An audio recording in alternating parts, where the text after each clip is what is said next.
I'm going to speak from some work I'm working on now in thinking about putting together a new book called Model Cities, which really came out of the very kind of frustrating experience that I had as a witness to the struggle to find new forms and new shapes and a new beginning at ground zero.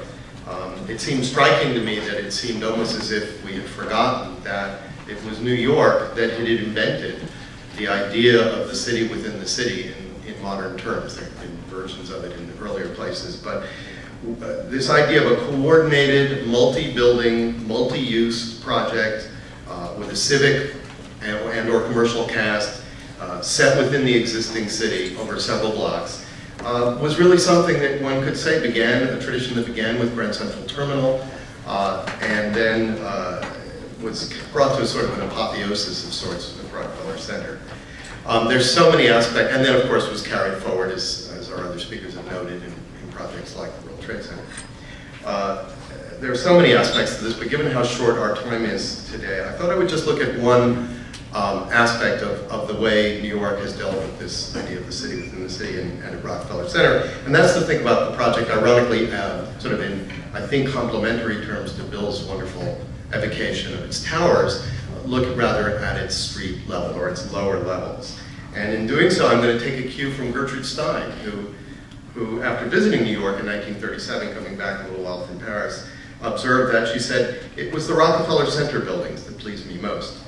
Alice Toklas said, it is not the way they go into the air, but the way they come out of the ground that is the thing. European buildings sit on the ground, but American ones come out of the ground." Of course, when we talk about this idea of the street level, I'm really talking about the lower levels because just as Grand Central, one of the things that marked this sort of extraordinary explosion of creativity at Rockefeller Center was the decision not to place buildings on a surface grid, like as if the city were flat and we were just putting buildings down, but to completely reconceive the city in three-dimensional terms, as a kind of a three-dimensional composition that would have not only connections at street level, but below grade and above grade. The bridges between the buildings, of course, were never actually built, but certainly the rooftop gardens were, and this whole idea that the city was sort of something that could be manipulated plastically in three dimensions was sort of an extraordinary idea. Here are the gardens as they emerged. But I would say that Rockefeller Center even went beyond Grand Central Terminal in remaking the city, its sheer level of invention and excitement about the possibilities of urban life in the 20th century. And what is really striking to me is this, I think, evoked by the model, the basic partie was so radical. It was neither, I mean, many wonderful skyscrapers and other kinds of buildings had been built in New York, lot by lot. Even the Empire State Building and the Chrysler Building, these great buildings, were still single buildings put on single pieces of property, filling part of a single lot. And it wasn't that. It was something much more ambitious and much broader than that. But of course, it wasn't either the modernist idea of the superblock that sort of wiped the whole city clean and put up this kind of new vision in front of it. I don't know what you'd call it, a multi-block or something. It not only preserved the existing streets, but in fact added to them. It added this cross street that was a holdover from the original 1928 plan by Benjamin Wistar Morris. It was, I think, the single most important stroke of the scheme. This is an early rendering. These renderings, by the way, are not by Ferris, but by John Wenrick. It took three long and ungainly blocks and transformed them into six shapely blocks with better proportion between their length and their width. Its interior street changed the entire scale of the project incredibly dramatically, brought a kind of smaller scale, made those small blocks really small, and gave you all sorts of options. 30 years before Jane Jacobs was calling our attention in The Death and Life of Great American Cities to the importance of small blocks to give the pedestrian many, many options and make places come alive, they were doing this in Rockefeller Center. But interestingly, having created this sort of, let me sort of suggest that then urbanistically, the unit of Rockefeller Center remained, as in all the rest of New York, the block and the street and the sidewalk, just like the rest of New York. But what then went on was that they used architecture to knit together and unify this 6-block development into a single desirable urban community. The mass and the sizes of the buildings were placed for advantage, varying in their height, in their footprint, in their purpose, in their orientation, allowing for better sunlight, better space, better scale, and a kind of a dynamism to the overall scheme. And yet, at the same time, their coordinated architectural language, the fact is beautifully described by Bill, the sort of the cleft limestone and the beautiful kind of common language of the buildings, provided a coordinated experience. One knew one was moving into a special zone, a special place, that nonetheless was absolutely woven into the fabric of New York. It was just the kind of key idea that you, I'll go back to this plan because I think this one still shows it. The idea that, as Danny pointed out, as much as one was enriching the grid, one could still pass through it, as if it were just another part of the city. When it asked for no special behavior and no special dispensation, you didn't have to be doing anything different than you would do any other part of New York, and yet it would give you all this kind of enhanced idea of what a city could be. Now, what's all the more remarkable in light of this fact that it sort of had this unified architectural appearance was that it then, at the same time, responded very subtly and interestingly to what was around it, which is something Bill, I think, suggested and would like to pursue it a little bit more. The side that faced Fifth Avenue. Well, Fifth Avenue then, as to some degree now, but even more so then, remained a low-rise street. It had many old mansions were still there. In some cases, they had been converted into high-end shops. In other cases, new commercial buildings had been built, but they were generally low-rise. It had the sort of genteel style and tradition that it had always had as the kind of the great residential avenue of New York. And although it was changing, that was still what its mood and character was. And the center beautifully responded to that by having its 4 pavilion-like structures, 2 of which were actually wings of a larger structure, the International Building, but gave the illusion of rather low-rise, almost domestically scaled buildings along Fifth Avenue. In particular, the forecourt, the indentation at the International Building, with of course its great Atlas structure, then became something within that, became a subtler gesture to St. Patrick's Cathedral across the way. It became effectively a forecourt to the cathedral, as if saying, well, it's New York, the cathedral has to front the street, it can't have the piazza that traditional European buildings would have, so we're going to make one for you on the other side of the street, even though we're coming years later. We're going to retroactively give you the forecourt that you wanted.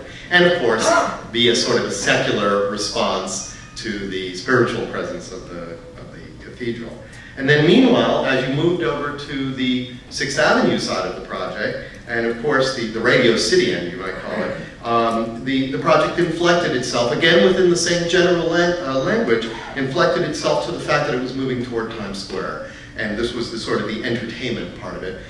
So both in its use and its language, its architecture, it was sort of bending itself toward that. This is where the NBC studio entrances were, this is where the Center Theater was, this was where Radio City Music Hall, of course, above all was.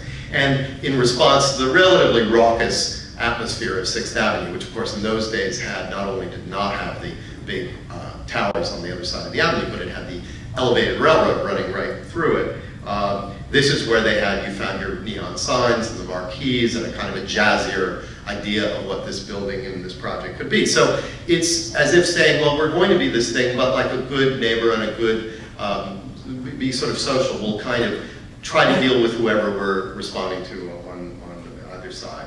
And then throughout the project, it seemed as if every aspect of urban life in New York was sort of being reimagined, reconceived, improved, and enhanced.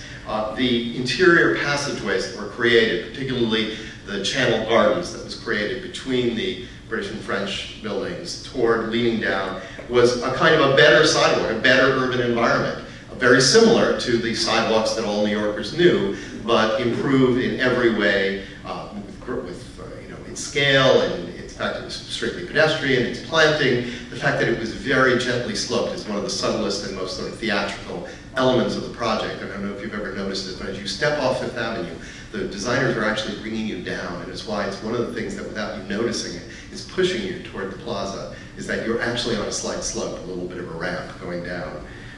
And the revolving flower displays and all of that, drawing your eye down to the plaza. It's hard to imagine then, this is kind of a lovely little detail of one of the gardens. And of course, hard to imagine now how big and new and exciting an idea of the plaza itself was. I mean, it's something we just completely take for granted. But no office building had ever offered anything like it. Not the greatest office buildings and skyscrapers in New York had provided this idea of an open space attraction in the middle of the project. It would be a plaza during the summer. It would be a skating rink in the winter. And again, this is, it seems to me that what's happening here is these aren't just features, they're almost seasonal rituals in which the project is embedding itself not just in the spatial organization of the city, but in the life of the city across the year, so that it becomes part of the ritual that one goes there in the summer for this and in the winter for that. And of course, nothing could have symbolized that better than the giant Christmas tree that began to emerge rather early on and became, of course, probably I think it's the biggest, it's certainly the most famous Christmas tree in the world. And one thing that's striking to me about that, and I won't go into a lot of that, but a lot of these things evolved organically after the Christmas tree began actually with the workers. We have a wonderful picture in our New York book of the little first Christmas at the center, and this little scraggly little tree that the workers put up. And it went from there and evolved organically. And I think one of the things that was powerful about the project was the way it did evolve these rituals in a kind of organic way. One of the things that was always striking to me about the World Trade Center was how it never succeeded in creating sort of organic rituals. They kept trying to do things and trying, but everything was sort of forced and unconvincing compared to the rather powerful and convincing rituals and elements that were developed. Important to remember too about the plaza is that in fact it's not really a plaza. The actual space, the pedestrian space of it, is on the perimeter and takes the form of what? A linear space, like a sidewalk. It doesn't ask New Yorkers to act in a way they sort of wouldn't know how to act. The central space is in fact not a place you walk across, but the space for these extraordinary attractions, be it the plaza or the summer plaza or the winter. So to conclude, I would say that like Grand Central, Rockefeller Center represented a kind of a visionary rethinking about the possibilities of the city, but crucially growing organically from the city's urban existing patterns. There's a sense of daring imagination that's nonetheless disciplined by the existing workings of the city. And it uses its large layout, this large layout of the multi-block city within the city layout, to at once clarify New York and sort of explore the basic urban character of New York, even while it lifts it into something higher and greater. Thank you.